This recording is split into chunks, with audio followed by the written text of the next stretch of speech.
सबसे बड़ी खबर राजधानी रायपुर से मिल रही है। बड़ी खबर यह है कि संस्कृत बोर्ड की परीक्षा से जुड़ी ये खबर है, जिसमें आईएनएच हरिभूमि की खबर पर लगी मोहर। जांच रिपोर्ट में कई बड़े खुलासे हुए हैं। 90% परीक्षार्थियों ने दी थी फर्जी परीक्षा। ये बड़ी खबर इस वक्त की आपको बता दें, 90% परीक्षार्थियों ने फर्जी तरीके से परीक्षा दी है। 80% टॉपर्स फर्जी निकले हैं और रिपोर्ट ये कह रही है कि 80% उत्तर पुस्तिकाओं में अलग अलग लोगों की हैंडराइटिंग भी है।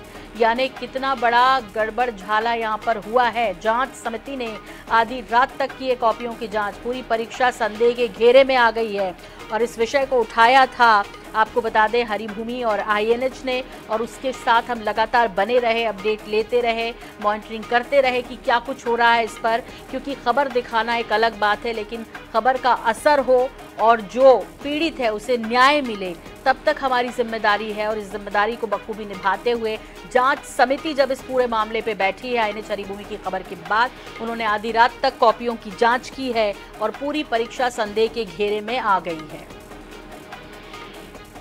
और इस पर ज्यादा जानकारी के लिए बात करेंगे, हमारे सहयोगी विशेष संवाददाता गौरव शर्मा हमारे साथ जुड़ गए हैं। गौरव, ये बड़ा असर हुआ है और जैसा कि हमारा लक्ष्य भी रहता है कि न्याय मिलने तक जो है हम उस खबर को दिखाते भी रहेंगे और पड़े रहेंगे जिम्मेदारों के पीछे कि आखिरकार इसमें कार्रवाई होनी चाहिए, और वैसा दिखाई भी दे रहा है। 90% लोगों ने यदि फर्जी तरीके से परीक्षा दी है तो फिर परीक्षा का तो कोई अर्थ ही नहीं रह जाता। निश्चित रूप से हरिभूमि और आईएनएच 24/7 ने बहुत जिम्मेदारी के साथ इस बात को खुलासे के वक्त भी कहा था कि अगर इस पूरे मामले की निष्पक्षता से और गंभीरता से जांच की जाएगी तो बहुत सारे जो खुलासे हैं, बहुत सारी जो गड़बड़ी है वो सामने आएंगी। और इसी वजह से 3 सदस्यीय जांच समिति ने गंभीरता से मामले की जांच की और आज इस बात का खुलासा हुआ है कि 80% टॉपर्स फर्जी निकले, 80% उत्तर पुस्तिकाओं में अलग अलग लोगों की हैंड राइटिंग सामने आई और 90% परीक्षार्थियों ने जो परीक्षा दी थी वो फर्जी निकली। तो कहीं ना कहीं बहुत बड़ा ये विषय निकलकर सामने आया है और सबसे बड़ा खुलासा जो है वो इस बात को लेकर हुआ है कि जिन्होंने परीक्षा दी ही नहीं थी वो टॉपर लिस्ट में आ गए थे। इसके बाद टॉपर लिस्ट को रद्द किया गया था, निरस्त किया गया था, पूरे मामले की जांच की गई थी। तब भी हमने इस बात को कहा था कि इस मामले की निष्पक्षता से जांच की जाए। बहुत सारे जो नए तथ्य हैं वो सामने आएंगे और नए तथ्य सामने आए भी हैं। मूल्यांकन को लेकर, प्राप्तांकों को लेकर बहुत सारी गड़बड़ियां निकली है और यही वजह है कि अब जो है पूरे रिजल्ट को नए सिरे से बनाया जाएगा। ना सिर्फ मूल्यांकन नए सिरे से होगा, रिजल्ट नए सिरे से बनाया जाएगा, बल्कि मेरिट लिस्ट भी जो है वो नए सिरे से बनाई जाएगी। तो बड़ी जो हमने खबर दिखाई, बड़ा जो खुलासा किया, उस पर अपडेट सामने आए हैं, उस पर बड़ा असर भी देखने मिला है। और यही वजह है कि शासन ने इसे बेहद गंभीरता से लिया था, हरिभूमि और आईएनएच के खुलासे को, और इसके बाद जांच समिति का भी गठन किया था और कार्रवाइयां भी की गई थी। संस्कृत बोर्ड की सचिव को हटाया गया था, परीक्षा प्रभारी को सस्पेंड किया गया था, अन्य कर्मचारियों को और जो इससे जुड़े हुए लिपिक थे उनको भी सजा दी गई थी। तो उसके बाद में अब ये जानकारी निकलकर सामने आई है कि 90% परीक्षार्थियों ने गलत ढंग से परीक्षा दी थी और 80% टॉपर्स ही फर्जी पाए गए। जी बिल्कुल। और गौरव, देखिए, इसकी शुरुआत जो हुई है वो हरिभूमि के साथ ही हुई है। चूंकि जब टॉपर्स की लिस्ट आई तो हमारी संवाददाता वहां पहुंची और उनका इंटरव्यू लेना चाहा, लेकिन जब पता चला कि भाई इंटरव्यू लेने की कोशिश की गई तो कई संदेह जो हुआ है वो शुरुआत रुचि वर्मा से हुई है। हमारी रायपुर रिपोर्टर हैं हरिभूमि की। रुचि, आपसे समझना चाहेंगे, जानना चाहेंगे कि देखिए, जब सफलता मिलती है तभी खुशी होती है और सफलता जांच तक पहुंचे, कार्रवाई होने तक पहुंचे, यही हमारा लक्ष्य भी था। शुरुआत आपसे हुई थी, किस तरह का जो है पूरा विस्तार के साथ हमारे दर्शकों के साथ साझा करेंगे इस पूरे क्रम को, जो हमने क्रमवार दर्शकों के साथ साझा भी किया है और नतीजा उसका यह है कि आईएनएच हरिभूमि की खबर का असर हो गया है। जी सोनल, जैसा कि आपने बताया कि जब हम टॉपर्स का इंटरव्यू लेने के लिए पहुंचे तो बातचीत करने के तरीके और उनके ज्ञान के स्तर से ही हमको संदेह पैदा हो गया था कि कहीं फर्जीवाड़ा हुआ है। तो जब उत्तर पुस्तिकाएं अपने सूत्रों के जरिए हमने निकलवाई तो हमने देखा कि टॉपर्स की जो उत्तर पुस्तिका थी तो हर विषय में अलग अलग हैंड राइटिंग थी उसमें।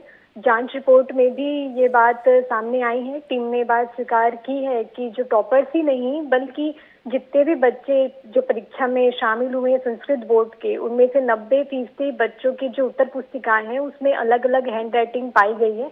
जांच टीम में जो 3 मेंबर थे, तीनों ने रात के 12-1 बजे तक एक एक कॉपियों की बारीकी के साथ जांच की है। तो ऐसे में सिर्फ टॉपर्स का ही मामला यहाँ पर नहीं रह गया है, बल्कि पूरी की पूरी परीक्षा ही संदेह के घेरे में आ गई है।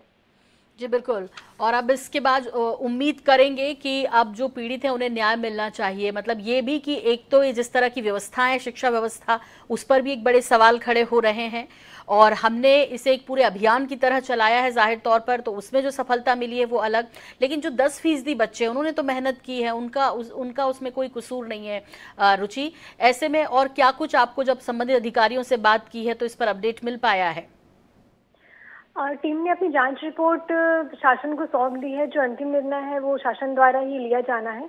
ऐसे में ये कहा जा रहा है कि पूरी परीक्षाएं ही रद्द करके दोबारा परीक्षाएं आयोजित करने की संभावनाएं जताई जा रही हैं, क्योंकि 90% एक बड़ा आंकड़ा होता है परीक्षा में शामिल होने वाले बच्चों का। और समिति ने अपनी रिपोर्ट में ये भी कहा है कि ऊपरी स्तर पे मिलीभगत हुई है और शाला स्तर पे भी प्राचार्यों का संरक्षण प्राप्त था इस पूरे घटनाक्रम को। बिल्कुल, तो एक बड़ा पूरा का पूरा कहना चाहिए कि रैकेट इसमें शामिल है और यही कहेंगे कि शिक्षा माफिया किस कदर हावी है और भ्रष्टाचार किस कदर शिक्षा क्षेत्र में लिप्त है, ये इस पूरी खबर के बाद और इसके असर के बाद देखने मिल रहा है। बहुत शुक्रिया रुचि इस तमाम जानकारी के लिए। आपका गौरव, आपका भी बहुत बहुत शुक्रिया।